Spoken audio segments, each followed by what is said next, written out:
John era tan encantador y tan querido por todos que la gente no podía asociar su personalidad con la de un asesino. Supongo que el dicho "no es oro todo lo que reluce" se aplica perfectamente a la historia de John Allen. Sus sonrisas y su carisma no eran señal de que todo fuera bien en su vida.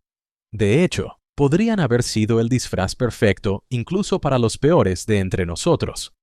Cualquiera que conociera a John Allen Muhammad antes de su detención podría haber pensado fácilmente que era el simpático vecino de al lado, un caballero que conducía un Chevrolet Caprice o el caballero elegante que siempre le abría la puerta a los demás. Pero su historia es mucho más que eso. El 2 de octubre de 2002, el área metropolitana de Washington, D.C., se vio envuelta en el miedo cuando un francotirador comenzó una serie de asesinatos calculados por toda la ciudad. La gente caminaba por la calle con miedo, intrépida, sin saber de dónde vendría la siguiente bala o quién sería la próxima víctima. Durante las 3 semanas siguientes, 10 personas inocentes perdieron la vida y otras 3 resultaron gravemente heridas. Los ataques fueron obra de John Allen Muhammad y su cómplice adolescente, Lee Boyd Malvo, que cometieron los asesinatos desde un Chevrolet Caprice azul modificado de 1990. La aparente aleatoriedad de los tiroteos sembró el terror, haciendo que las actividades cotidianas, como repostar gasolina, ir de compras o ir al colegio, se convirtieran en decisiones de vida o muerte. Los padres advertían a sus hijos que no salieran de casa si no era absolutamente necesario, y aquellos que tenían que levantarse y salir todos los días vigilaban constantemente a su alrededor. ¿Quién sería la próxima víctima? El miedo se apoderó de toda la ciudad. La búsqueda de los francotiradores terminó el 24 de octubre de 2002, cuando John Allen y Malvo fueron detenidos en Maryland. Tras un juicio muy mediático, John Allen fue condenado a muerte, mientras que Malvo recibió una cadena perpetua sin posibilidad de libertad condicional. El 10 de noviembre de 2009, John Allen se enfrentó a la consecuencia definitiva de sus actos. Esta es la historia de sus últimos momentos en la tierra, las últimas 24 horas de John Allen Muhammad. Dentro del Centro Correccional de Greensville, en Virginia, John Allen Muhammad se despertó en su última mañana, a las 6 de la mañana del 10 de noviembre de 2009. Había pasado años en régimen de aislamiento y a esas alturas ya estaba acostumbrado a la rutina. Pero ese día era diferente. Se había despertado a un día sin mañana, el día en que la palabra mañana dejó de existir en su diccionario. 3 semanas después de cometer sus asesinatos por rabia, John Allen fue detenido en Maryland, el lugar principal de los ataques. Pero no fue juzgado en Maryland. El juicio de John Allen por el asesinato de varias de sus víctimas comenzó en octubre de 2003 y concluyó con una condena por asesinato capital. 4 meses después, fue condenado a muerte.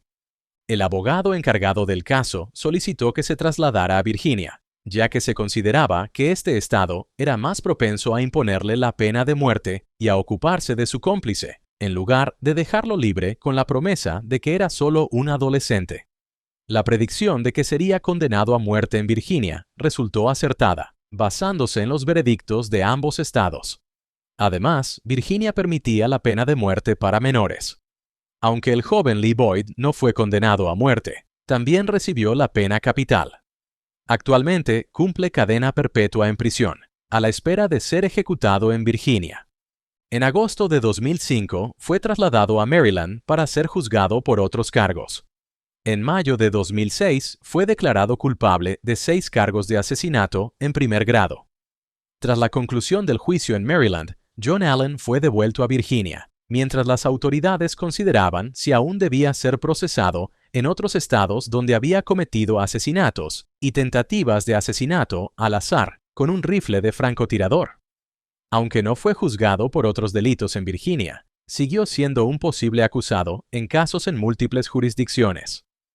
En la noche de su ejecución, había pasado muchos años en diferentes celdas de diferentes estados, por lo que no le era ajena la vida sencilla y austera de la prisión. Algunos dirían incluso que se había acostumbrado a ella. Su celda era pequeña y anodina. Paredes de hormigón, una cama de metal y un colchón fino. Cuando los guardias pasaban por delante, no mostraba ninguna emoción, ningún indicio de que estuviera a punto de encontrar la muerte. Los registros de la prisión indican que John Allen durmió poco la noche anterior. Aunque no mostraba signos externos de angustia, se sabe que el peso de la ejecución inminente afecta a los presos de manera diferente. Algunos se derrumban, otros hacen las paces. John Allen permaneció en silencio. John Allen era un hombre que actuaba con determinación, y la mayoría de sus movimientos eran calculados. Se cree que esto era el resultado de su entrenamiento militar, que se convirtió en parte de él y le ayudó en su viaje, aunque fuera destructivo. A los 18 años, John Allen se alistó en la Guardia Nacional del Ejército de Luisiana, en Baton Rouge, como ingeniero de combate, pero más tarde fue trasladado al ejército regular, donde se formó como mecánico, camionero y metalúrgico. Era un excelente tirador con el rifle M16 y obtuvo la insignia de puntería más alta del ejército. Aprendió el aplomo y la precisión que significaba manejar armas en el ejército. Así que, tras ser licenciado, utilizó sus conocimientos privilegiados para actividades peligrosas y fue detenido como terrorista. John Allen fue licenciado con honores del ejército, con el rango de sargento, y recibió numerosos galardones, como la cinta de servicio del ejército, la medalla de servicio de defensa nacional, la cinta de servicio en el extranjero, la cinta de desarrollo profesional de suboficiales y la medalla al mérito del ejército. A las 8 de su último día en la tierra, John Allen recibió el desayuno, como todos los demás reclusos: huevos revueltos, tostadas y zumo de naranja. A diferencia de muchos reclusos condenados a muerte que solicitan comidas elaboradas, John Allen rechazó cualquier petición especial y optó por comer lo que había en el menú estándar de la prisión. Los guardias observaron que comía en silencio, sin decir una palabra, sin vacilar. No era un hombre que buscara consuelo en la comida o saboreara sus últimas horas. Simplemente seguía los movimientos, como había hecho durante sus años de encarcelamiento, aparentando estoicismo como el hombre entrenado que era. Más tarde esa mañana, John Allen se reunió con sus abogados. Era su última oportunidad para discutir cualquier recurso de última hora, aunque estaba claro que ninguna acción legal podría salvarlo ya. Su equipo legal había argumentado durante mucho tiempo que padecía una grave enfermedad mental, posiblemente agravada por el daño cerebral sufrido durante su etapa en el ejército. Sin embargo, los tribunales habían rechazado esas alegaciones. El veredicto se mantuvo y la ejecución siguió adelante. Había sido acusado de crímenes horrendos que ponían en peligro la seguridad de los miembros de un Estado y no podían tomarse a la ligera. Su compañero juvenil, Lee Boyd Malvo, podría haber sido fácilmente tachado de participante lavado el cerebro, pero esa alegación no se sostuvo ante el tribunal. Malvo, que fue condenado a cadena perpetua sin posibilidad de libertad condicional, aunque posteriormente se le concedió la libertad condicional, compartió una versión más detallada de sus planes con el jurado tras recibir asesoramiento psicológico. Admitió que había mentido durante su juicio anterior, cuando afirmó ser el único tirador en todos los ataques. Dijo que mintió para proteger a Muhammad de la pena de muerte, creyendo que, al ser menor de edad, no se enfrentaría a la ejecución. Durante 2 días de testimonio, Malvo proporcionó un relato detallado de todos los tiroteos. También describió el plan completo de Muhammad, que constaba de 3 fases y tenía como objetivo las áreas metropolitanas de Washington, D.C. y Baltimore. La primera fase consistía en una planificación minuciosa, la elaboración de mapas y el ensayo de las rutas de escape para poder abandonar rápidamente cada escena del crimen y desplazarse al siguiente lugar.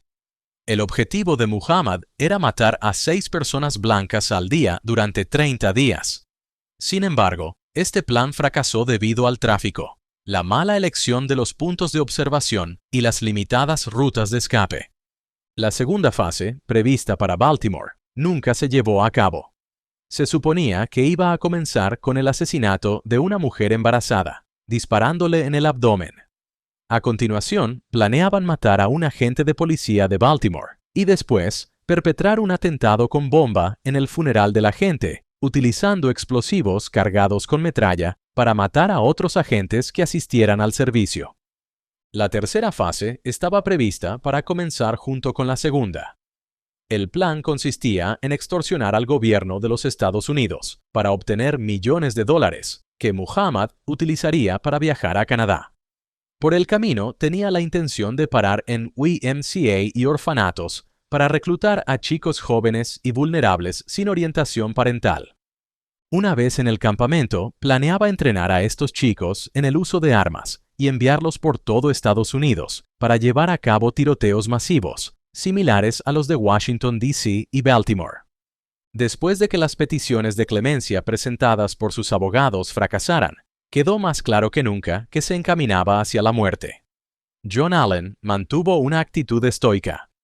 Sus abogados señalaron que respondía con frases cortas y concisas. No expresó miedo, remordimiento ni siquiera rebeldía. Era como si hubiera aceptado su destino, o tal vez se había estado preparando para este momento desde el principio. A la 1 de la tarde, a John Allen se le concedió un breve periodo de recreo en una zona exterior segura, como una de las formas de prepararlo para su último aliento. El cielo estaba nublado, un telón de fondo adecuado para un hombre que vivía sus últimas horas. No hablaba con nadie. Era un momento de soledad para él, en el que contemplaba la naturaleza por última vez, y se tomaba su tiempo para empaparse de todo lo que iba a echar de menos cuando se fuera. ¿Reflexionó sobre sus crímenes? ¿Pensó en las personas a las que había matado, en las familias que había destruido, o en el pánico que había sembrado en toda una región? Si lo hizo, no lo demostró. Se quedó allí en silencio, con sus pensamientos solo para él. Fue mucho más de lo que les dio a sus víctimas cuando les disparó a sangre fría, mientras realizaban sus actividades cotidianas. Muchos de ellos habrían hecho planes para el futuro, basados en lo que querían hacer, en quiénes querían ser, en la chica o el chico con quien querían casarse. Pero ya era demasiado tarde para eso. John Allen volvió a rechazar cualquier cosa que no fuera la cena estándar de la prisión. Pollo con arroz, verduras mixtas y una rebanada de pan. A diferencia de los reclusos habituales del corredor de la muerte, no buscaba hacer ninguna declaración final con su último acto. Parecía un hombre que básicamente estaba pasando por los trámites de su último día, ya que había sido predeterminado para él, por el servicio penitenciario estándar. Estaba frío, distante e indiferente a toda la terrible experiencia, aunque si se considera que el hecho de que se comiera todas sus últimas comidas es un rayo de esperanza, entonces ahí lo tienen. Hizo varios intentos para asegurarse de que sus últimos momentos fueran lo más naturales posible, sin mostrar arrepentimiento, sin un último acto de rebeldía, ni un simple consuelo antes del final. Una de las últimas cosas que se permite a los condenados a muerte es una última llamada telefónica, y esa oportunidad le llegó a John Allen a las 6 de la tarde. Para muchos es una oportunidad para hablar con sus seres queridos, pedir perdón o decir adiós. Pero a estas alturas ya hemos establecido que John Allen no era un hombre normal. Su comportamiento estoico se extendió a su familia más cercana. No hizo ningún intento por contactar con ellos, ni hablar con ellos en sus últimos momentos. John Allen no llamó a sus hijos ni a su exmujer, Mildred. John Allen, como todos los demás, se enteró por la televisión de que John Allen había sido declarado el francotirador de Washington, D.C. y condenado a muerte. John Allen y su familia estaban distanciados antes de su detención. Se le impuso una orden de alejamiento para que no se acercara a su exmujer y a sus hijos tras ser denunciado por maltrato. Esa historia no es descabellada, ya que su ataque de ira también estaba relacionado con su deseo de recuperar a sus hijos, aunque eso les causara daño. La única voz al otro lado de la línea para John Allen ese día fue la de un pariente lejano, que le habló en tono tranquilo, ofreciéndole palabras de consuelo. John Allen respondió con frases cortas. No lloró. No se disculpó. Luego la llamada terminó. El reloj siguió avanzando. Poco después de las 8:30 de la noche, los guardias llegaron a la celda de John Allen. Había llegado la hora. la hora de caminar hacia la muerte. Lo esposaron y lo sacaron de su celda por el largo pasillo hacia la cámara de ejecución. Según la ley de Virginia vigente en ese momento, un acusado condenado por asesinato capital podía elegir el método por el que sería ejecutado: inyección letal o electrocución. Como había hecho durante todo el día, Muhammad se negó a elegir un método. Por ley, se le asignó la inyección letal. Las paredes del pasillo eran estériles y estaban muy iluminadas, en contraste con el oscuro destino que le esperaba al final del pasillo. Al entrar en la cámara de ejecución, John Allen fue colocado en la camilla. Le apretaron las correas que le sujetaban los brazos y las piernas. Le insertaron una vía intravenosa. Los testigos describieron su expresión como indescifrable, ni desafiante ni asustada. No parecía tener miedo a la muerte. Quizás incluso significaba para él una forma de escapar, de alejarse de todo el dolor, la tortura y tal vez la culpa que pudiera estar pesando sobre él. La muerte debía de ser un destino que había aceptado desde el día en que fue detenido, porque parecía estar preparado para todo. Al otro lado del cristal, las familias de sus víctimas permanecían en silencio, observando cómo se iba a hacer justicia. El alcaide le hizo la pregunta tradicional: ¿tiene algo que decir antes de morir? John Allen no dijo nada, ni una disculpa, ni unas últimas palabras, ni una muestra de arrepentimiento. A continuación, el verdugo le administró la inyección letal. La primera droga lo dejó inconsciente. La segunda le paralizó el cuerpo. La tercera le detuvo el corazón. A las 9:11 de la noche en punto, John Allen Muhammad fue declarado muerto en la cámara de ejecución. Se hizo el silencio. Afuera se había reunido una multitud, algunos para protestar, otros para celebrar. Las familias de las víctimas, que habían esperado años para este momento, expresaron emociones encontradas. Algunos sentían que se cerraba un capítulo. Otros se sentían vacíos. Quizás lo había tenido demasiado fácil, y el castigo no era suficiente para satisfacer la gravedad del crimen que había cometido. El cuerpo de Muhammad fue incinerado y las cenizas entregadas a su hijo en Luisiana. La ejecución de John Allen cerró un capítulo del caso del francotirador de Washington, pero no borró el dolor de quienes habían sufrido. Las familias de las víctimas nunca recuperarían a sus seres queridos. Lee Boyd Malvo, que cumple cadena perpetua, ya había iniciado el proceso para solicitar la libertad condicional, en virtud de las nuevas leyes sobre menores delincuentes. Su familia, su exmujer y sus hijos, seguirá sufriendo las consecuencias de su crimen durante toda su vida. Aunque ya estaban separados cuando él comenzó los ataques, la mancha de sus crímenes seguirá siendo una marca imborrable en su reputación durante toda su vida. Siempre serán considerados la esposa o los hijos del francotirador de Washington, D.C. Es triste, pero sin duda demuestra el impacto que los actos de un hombre pueden tener en la vida de otras personas relacionadas con él. Quizás no lo pensó bien. Quizás no imaginó que lo atraparían. O quizás simplemente no le importan las consecuencias de todo ello. En los años posteriores a los ataques, se realizaron documentales, películas y libros que intentaban analizar la mente de John Allen, buscando respuestas a por qué hizo lo que hizo. Algunos creían que era un asesino a sangre fría. Otros teorizaban que era un hombre profundamente perturbado que buscaba control y venganza. Independientemente de las teorías, los hechos seguían siendo los mismos. John Allen orquestó un reinado de terror y, el 10 de noviembre de 2009, su vida llegó a su fin en una habitación tranquila y estéril, muy lejos del caos que había creado. Se había hecho justicia, pero para las familias de las víctimas, las cicatrices permanecían. Las cicatrices permanecían.